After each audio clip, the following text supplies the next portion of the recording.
Hi, this is Howard, and I am speaking to you today about gentleness. We've been obviously looking at the fruits of the Spirit, love, joy, peace, patience, kindness, and gentleness. And did I get the gentleness, the one this week? I'm not sure if that was a joke or not. I think I certainly need lots of help with gentleness, and I had quite a spectacular gentleness failure only last week with getting frustrated with my children, which does happen occasionally, and I was certainly less than gentle with the way I reacted and responded. So I certainly feel that I've been very much preaching to myself and learning from this reflection.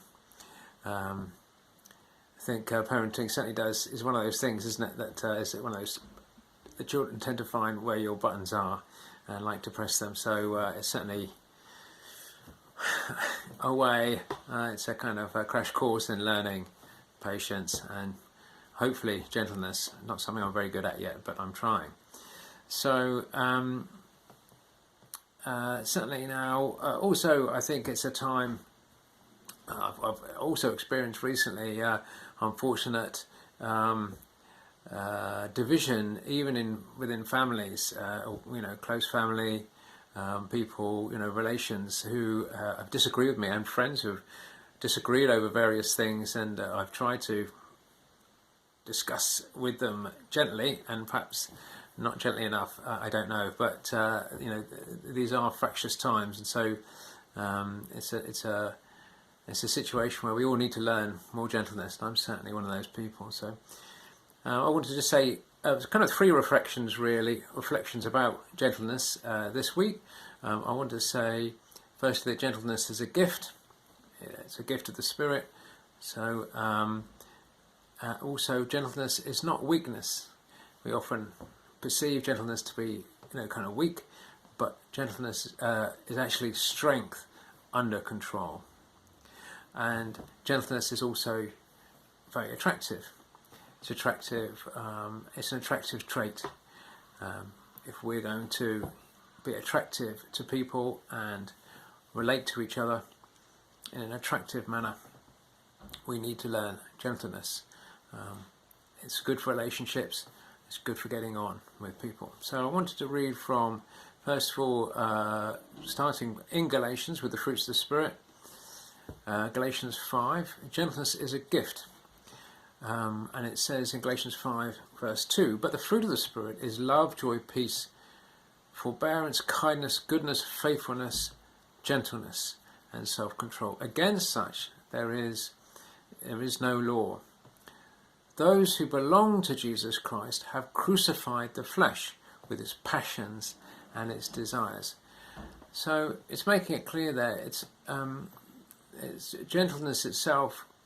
It's good to desire gentleness, but if we try and practice gentleness, if we try and do it in our own strength, we're likely to fail. We are only human. We all make mistakes. The best way to cultivate gentleness is through desiring to be more like Jesus. So he says in verse 24, it's those who belong to Christ Jesus who crucified their flesh, so give up themselves. So it's less of me. It's not me trying to do something. It's less of me and more of God. So to cultivate gentleness, it's the best thing is to turn your hearts to Jesus, to desire more of Him, perhaps to pray, perhaps to read the Bible, spend time in service, spend time with members of the church who might support and help and kindness and neighbours. Desire to be closer, to be God, and to desire to be closer to Jesus and more like Him. If we're going to learn about gentleness, we need to really go to the Master, to Jesus. He is the ultimate man who combined perfect gentleness with perfect strength, amazingly. And I want to use this example of in John 8, 2-11, when a woman caught in adultery is brought to him and accused. So at dawn, he appeared again in the temple courts, where all the people gathered around him, and he sat down to teach them. But of course, along came the teachers of the law to interrupt him. The teachers of the law and the Pharisees brought in a woman caught in adultery. They made her stand before the group to humiliate her, presumably, and said to Jesus, "Teacher, this woman was caught in the act of adultery. In the law, Moses commanded us to stone such women. Now, what do you say?" They were using this question as a trap in order to have a basis for accusing him. But Jesus bent down and started to write on the ground with his finger. Now that's really smart, I think. That's a great example of patience, of gentleness on Jesus' part there. He doesn't react straight away. He takes his time. When they kept questioning him, then he straightened up. He's had time to think. Probably had time to pray and ask the Lord, ask his Father in heaven what he should do.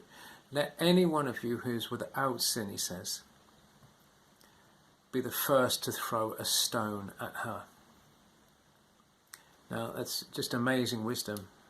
It's phenomenal. And it just clears the room, basically. Again, he stooped down and wrote on the ground. So he's so gently challenging them to look at their own hearts and say, okay, so, am I without sin? I don't know what it is he's writing in the sand. It doesn't say, but I just wonder what it might be.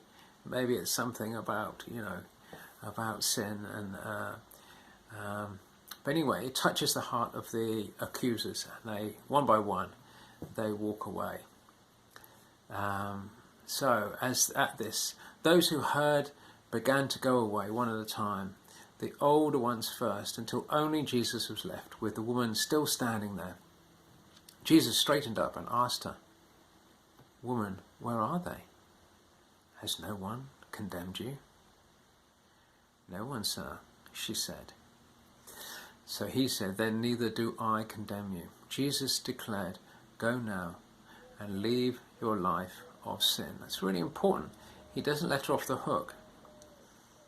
She knows that she's done wrong. He knows that she's done wrong. But so gently, he challenges her. And he challenges everyone. It's extraordinary. So strong, but so gentle. So beautifully done.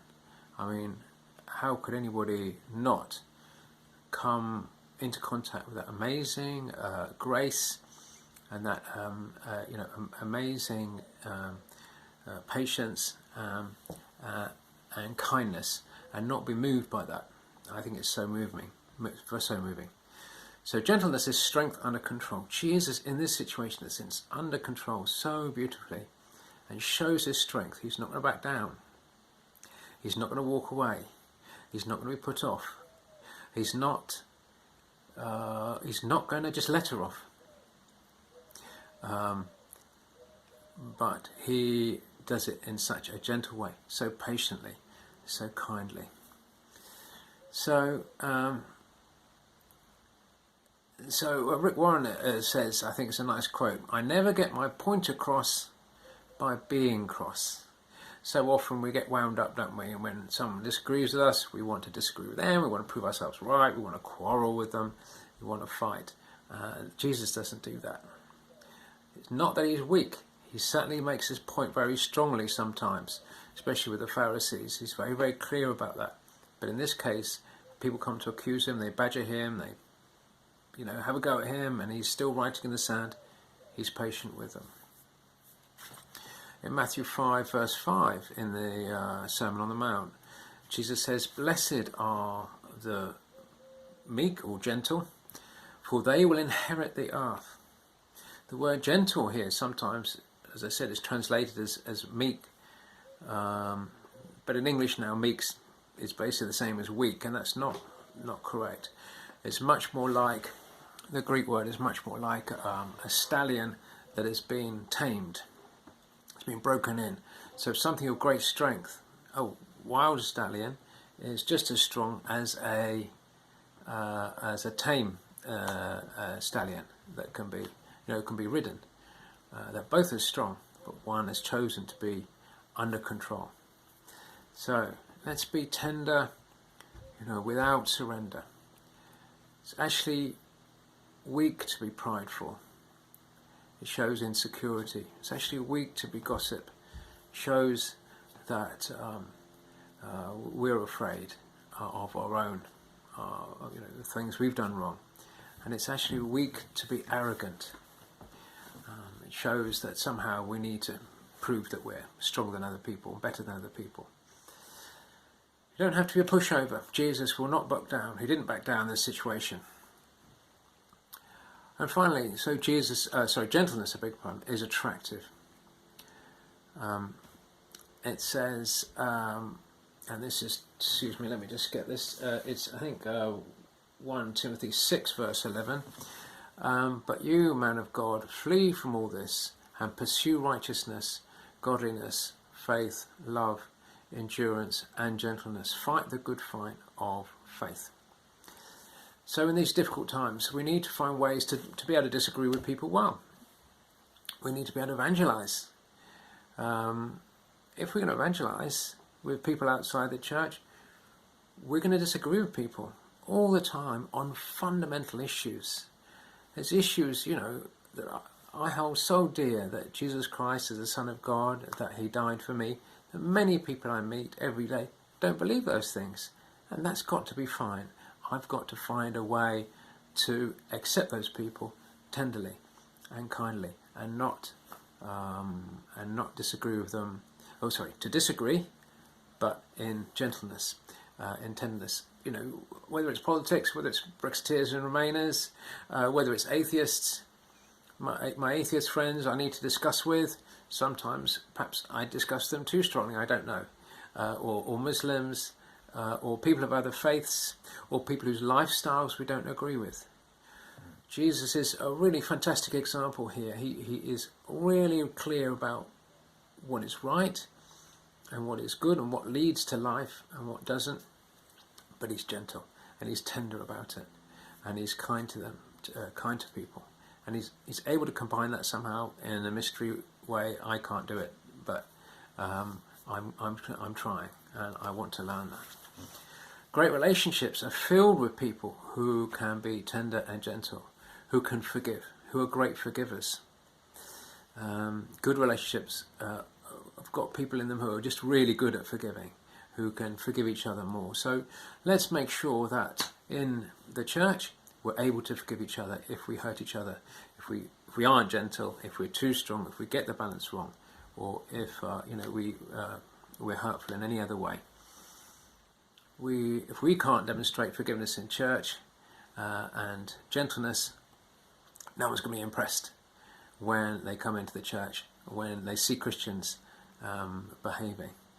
So perhaps we could just end in a prayer. Lord, teach us to be gentle as you were gentle. Teach us to be strong just as you were strong. We love you and are amazed and in wonder at your patience, kindness and love for us. How badly we deserve punishment, but instead you are gentle and kind and you forgive us.